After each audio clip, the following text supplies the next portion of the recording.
नमस्कार, स्वागत है आपका दिल्ली एनसीआर दिन भर में आपके साथ। मैं हूं मुकेश गुप्ता। आइए बुलेटिन की शुरुआत करते हैं। सबसे पहले एक नजर डाल लेते हैं अभी तक की हेडलाइंस पर।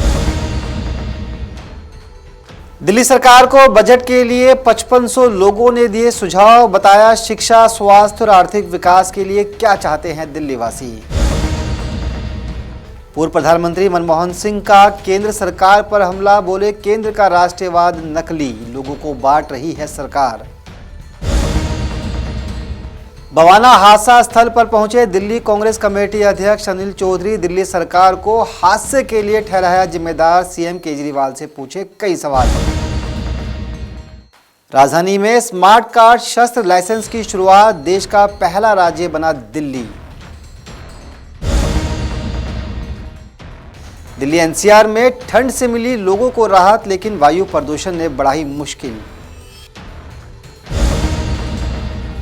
अब खबरें विस्तार से। दिल्ली का बजट कैसा हो? जी हां, इसी को लेकर दिल्ली सरकार ने दिल्ली के लोगों से उनकी राय जाननी चाहिए थी। और आपको बता दें कि करीब 5500 लोगों ने दिल्ली सरकार को राय देकर बताया है कि वो इस बार दिल्ली के बजट में क्या कुछ खास चाहते हैं। आपको दिखाते हैं खास रिपोर्ट।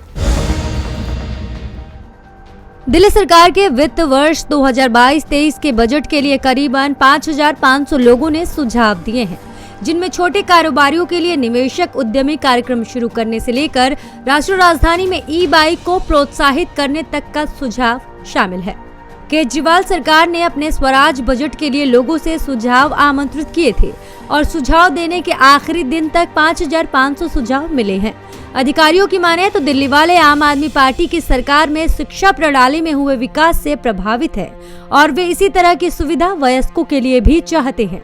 एक अधिकारी की माने तो दिल्ली सरकार स्कूलों के लिए अवसंरचना का विकास करने के साथ तरह तरह के पाठ्यक्रम ला रही है और वयस्क भी इससे लाभान्वित हो सकते हैं। उन्होंने विकास और प्रगति को जीवन पर्यंत सीखने की वकालत की और कहा कि वयस्कों के लिए संध्या कक्षाएं इन स्कूलों में चलाई जा सकती हैं। इसी के साथ बता दें कि एक पत्रकार ने मोहल्ला क्लिनिक की तर्ज पर मोहल्ला पुस्तकालय बनाने का सुझाव दिया है। वहीं एक शहरी ने माल ढुलाई और कुरियर के लिए अनिवार्य इलेक्ट्रिक वाहन की नीति बनाने की मांग की है। इसी तरह तकरीबन 5500 सुझाव दिल्ली सरकार को मिले हैं। ब्यूरो रिपोर्ट, नवोदय टाइम्स, नई दिल्ली। देश के 5 राज्यों में हो रहे विधानसभा चुनावों के बीच पूर्व प्रधानमंत्री डॉक्टर मनमोहन सिंह की भी एंट्री हो गई है। मनमोहन सिंह ने एक वीडियो संदेश जारी कर केंद्र सरकार पर हमला बोलते हुए कहा है कि केंद्र का राष्ट्रवाद नकली है। आपको सुनाते हैं इस वीडियो में उन्होंने क्या कुछ और कहा। सरकार ने आर्थिकता की कोई समझ नहीं है। उन्होंने गलत आर्थिक नीतियों कारण देश आर्थिक मंदहाली की जकड़ में फंस गया है। आज बेरोजगारी सिकड़ते हैं। किसान, व्यापारी, विद्यार्थी, औरतें सब परेशान हैं। देश ने अन्नदाता दाने दाने के मुताज हो रहे हैं। देश में सामाजिक असमानता बढ़ रही है। लोगों के कर्जा लगातार बढ़ रहा है, जबकि कमाई घट रही है, जिस नाल अमीर हो रहे हैं और गरीब हो रहे हैं। पर ये सरकार के आंकड़ों का धोखा करके सब कुछ चंगा दस रही है। इस सरकार की नीति और नीयत दोनों में खोट है। हर नीति में स्वार्थ है और नीयत में नफरत और वंड। अपने स्वार्थ को साबित करने लिए लोगों को जात, धर्म और खेत्र के नाम से वंडिया जा रहा है और आपस में लड़ाया जा रहा है। इस सरकार का नकली राष्ट्रवाद जिन्हें खोखला होगा उन्हें ही खतरनाक है। उन्होंने राष्ट्रवाद अंग्रेजी की पाड़ो होते राज करो की नीति से टिकिया हुआ है। जिहड़ा संविधान साडे लोकतंत्र का आधार है। उस संविधान पे इस सरकार में जरा भी भरोसा नहीं है। संवैधानिक संस्थाओं में लगातार कमजोर किया जा रहा है। मसला सिर्फ देश दे अंदरली समस्या का नहीं, ये सरकार विदेश नीति के मोर्चे पे भी पूरी तरह फेल साबित हो रही है। चीनी फौजी पिछले एक साल तो साड़ी पवित्र धरती पे बैठे हैं, पर इस पूरे मामले में दबाने की कोशिश की जा रही है। पुराने दोस्त लगातार साडे नालों टुटते जा रहे हैं ਅਤੇ ਨਾਲ ਹੀ ਗਵਾਂਢੀ ਦੇਸ਼ਾਂ ਨਾਲ ਵੀ ਸਾਡੇ ਸੰਬੰਧ ਵਿਗੜਦੇ ਜਾ ਰਹੇ ਹਨ।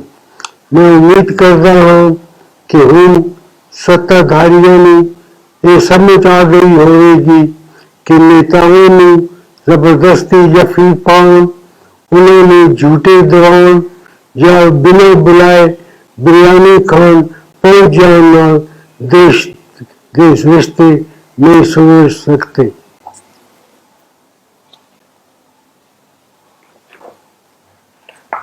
सरकार ने ये भी समझ लेना चाहिए है कि अपनी सूरत बदलने नाल सीरत नहीं बदलती। जो भी सच है वो हमेशा किसी न किसी रूप में सामने आ ही जाता है। वड्डियां गल्लां करना बहुत आसान है, पर उन्हें गल्लां नूं अमली जामा पहनाना बहुत औखा होता है। इस समय पंजाब समेत देश के 5 राज्यों में चोणां हो रही हैं। इन चोणों का कारण पंजाब की जनता के सामने बड़िया चुनौतियां हैं, जिन्हों ठीक तरीके नाल मुकाबला करना बहुत जरूरी है। पंजाब के विकास की समस्या, खेती विच खुशहाली की समस्या ਅਤੇ बेरोजगारी की समस्या ਨੂੰ सुलझाना बहुत जरूरी है। ये काम सिर्फ कांग्रेस पार्टी ही कर सकती है। मेरी पंजाब की जनता अगे बेनती है कि अपना कीमती वोट बढ़ चढ़ के कांग्रेस पार्टी ਨੂੰ ही दो। बहुत बहुत धन्यवाद। दिल्ली के बवाना इलाके में राजीव रतन आवास योजना के तहत बने कुछ फ्लैट्स कुछ दिनों पहले भरभराकर गिर गए थे। आपको बता दें कि दिल्ली प्रदेश कांग्रेस कमेटी अध्यक्ष अनिल चौधरी ने इन फ्लैट्स का जायजा लिया। उसके बाद दिल्ली सरकार पर जमकर निशाना साधा। आपको दिखाते हैं कि अनिल चौधरी ने इन फ्लैट्स का निरीक्षण करने के बाद क्या कुछ कहा। दिल्ली के बवाना में राजीव रतन आवास योजना के तहत बने कई फ्लैट्स 13 फरवरी को भरभरा कर गिर गए थे। इस हादसे में 4 लोगों की जान चली गई, जबकि 2 लोगों को गंभीर हालत में अस्पताल में भर्ती कराया गया था। अब इस हादसे को लेकर कांग्रेस ने केजरीवाल सरकार को घेरा है।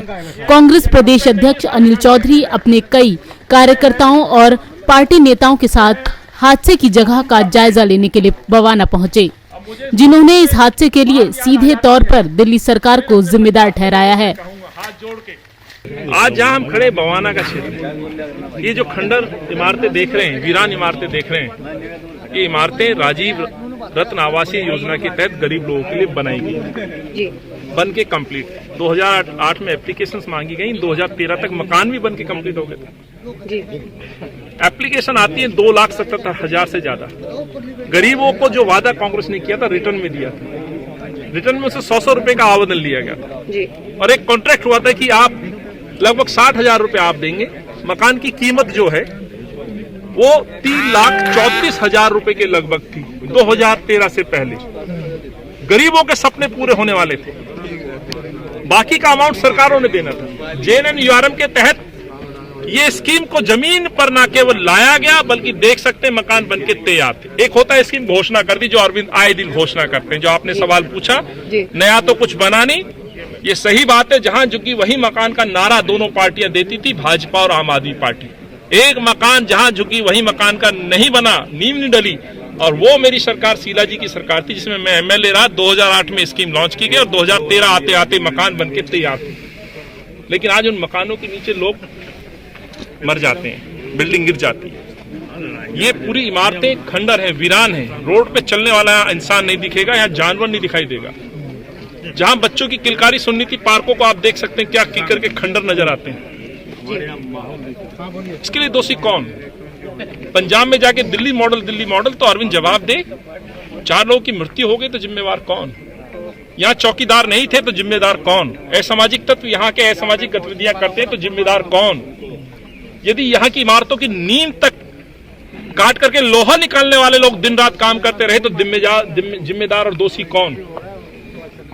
आपकी स्ट्रीट लाइट से वायर निकाल के ले जाते हैं जी, लाइट निकाल के ले जाते हैं। ये मैं दिखाना चाहता हूँ इमारत, ये किचन वाला पार्ट है जिसमें नई टाइल लगी हुई है जी। टोंटियां ले जाते हैं, पाइप ले जाते हैं, जिम्मेदार कौन? बयान सुनिएगा, मैं भेजूंगा आज। कांग्रेस अध्यक्ष अनिल चौधरी के साथ कांग्रेस के कई नेता और कार्यकर्ता भी बवाना पहुंचे थे। कांग्रेस ने बिल्डिंग के रखरखाव और फ्लैट्स अलॉट न किए जाने को लेकर कई सवाल खड़े किए हैं। अब कांग्रेस ने इस मुद्दे पर दिल्ली सरकार के खिलाफ कानूनी लड़ाई लड़ने का भी ऐलान किया है। बहुत कुछ दिखाया जा रहा है। 46,000 मकान बनके तैयार है। मैं नहीं बोल रहा हूँ, आरटीआई से आप जवाब ले सकते हैं। आप अपने अपने रिसर्च डिपार्टमेंट से पूछिएगा। 2,77,000 लोगों ने अप्लाई किया तो उनका पैसा आज भी जमा है। उनको लेकर के हम कोर्ट जाएंगे यदि ये सरकार नहीं देती है। हम ये सर्वे करा रहे हैं, हम डेटा कलेक्ट करा रहे हैं और हम उनकी लड़ाई कोर्ट में भी लड़ेंगे। ये उनका हक है, ये गवर्नमेंट ने दिया था। शीला जी मुख्यमंत्री थी, मुख्यमंत्री रहता है। उस समय शीला जी थी, आज अरविंद केजरीवाल मुख्यमंत्री है। तो मुख्यमंत्री की जवाबदेही है कि आखिर ये गरीबों को मकान क्यों नहीं दिए। सच ये फ्री पानी नहीं। साल 2008 में बनकर तैयार हुए ये फ्लैट्स 13 फरवरी को धराशायी होकर अचानक गिर गए। अब इस हादसे के लिए कांग्रेस दिल्ली सरकार को घेर रही है। बिल्डिंग के रखरखाव और आवंटन में कोताही बरतने का आरोप लगाया है। ऐसे में देखना होगा कि दिल्ली सरकार की ओर से कांग्रेस के इन आरोपों पर क्या जवाब आता है। दिल्ली से अनिल कुमार के साथ संगीता सिंह की रिपोर्ट, नवोदय टाइम्स।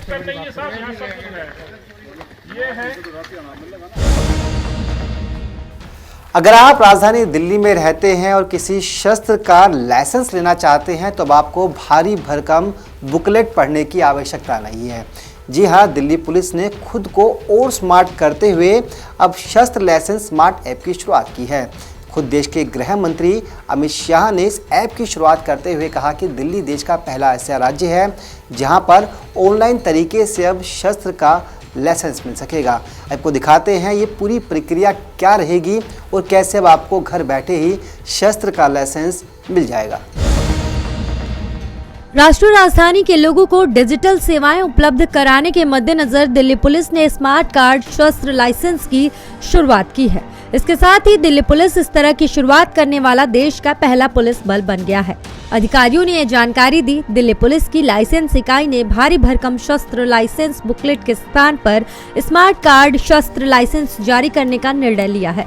पुलिस के मुताबिक सुरक्षा विशेषताओं से लैस स्मार्ट कार्ड अपने पास रखने में सुविधाजनक रहेगा। स्मार्ट कार्ड शस्त्र लाइसेंस को बेहतर पुलिस सेवा में सहायता को ध्यान में रखते हुए शस्त्र ऐप से भी जोड़ा जा रहा है। दिल्ली पुलिस की स्थापना की 75वीं वर्षगांठ के मौके पर बुधवार को गृह मंत्री अमित शाह ने स्मार्ट कार्ड और शस्त्र ऐप की शुरुआत की। संयुक्त पुलिस आयुक्त ओपी मिश्रा ने कहा कि शस्त्र ऐप जांच के दौरान हथियार लाइसेंस धारकों की पहचान करने में बीट अधिकारियों के लिए मददगार साबित होगा। ब्यूरो रिपोर्ट, नवोदय टाइम्स, नई दिल्ली। अगर आप सर्दी के सितम से परेशान हैं तो आपके लिए एक अच्छी खबर है। जी हां, मौसम विभाग के अनुसार आने वाले दिनों में दिल्ली के तापमान में इजाफा देखने को मिलेगा। मतलब साफ है कि दिल्ली के अंदर अब धीरे धीरे सर्दी की विदाई हो जाएगी। हालांकि मौसम विभाग से जारी एक रिपोर्ट के अनुसार दिल्ली का एयर क्वालिटी इंडेक्स अभी भी काफ़ी डाउन है, जिस वजह से लोगों को प्रदूषण का सामना करना पड़ सकता है। दिल्ली एनसीआर समेत समूचे उत्तर भारत में ठंड धीरे धीरे बेअसर हो रही है। न्यूनतम और अधिकतम तापमान में लगातार हो रही बढ़ोतरी के बाद आज सुबह दिल्ली एनसीआर में ठंड तुलनात्मक रूप से कम रही। उधर भारतीय मौसम विज्ञान विभाग के मुताबिक पिछले कई दिनों की तरह बृहस्पतिवार को भी आसमान साफ है और आगे भी रहेगा। बृहस्पतिवार को 8 डिग्री सेल्सियस तो अधिकतम तापमान 26 डिग्री सेल्सियस रहने का आसार है।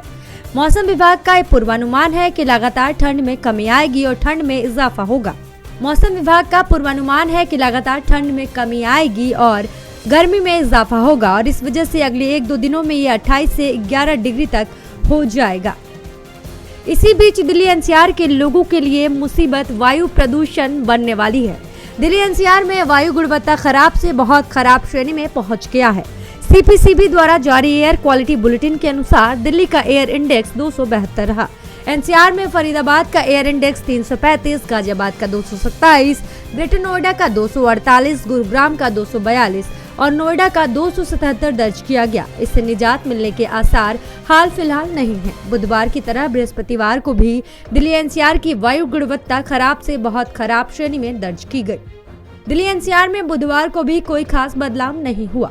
आसमान साफ रहा और दिन भर तेज धूप खिली रही। सुबह शाम की हल्की ठंड भी बरकरार रही। बुधवार को दिल्ली का अधिकतम तापमान सामान्य से 1 डिग्री यानी ज्यादा 25.7 डिग्री सेल्सियस, जबकि न्यूनतम तापमान सामान्य से 2 डिग्री कम 9.4 डिग्री सेल्सियस दर्ज किया गया। हवा में नमी का स्तर 35 से 95% रहा।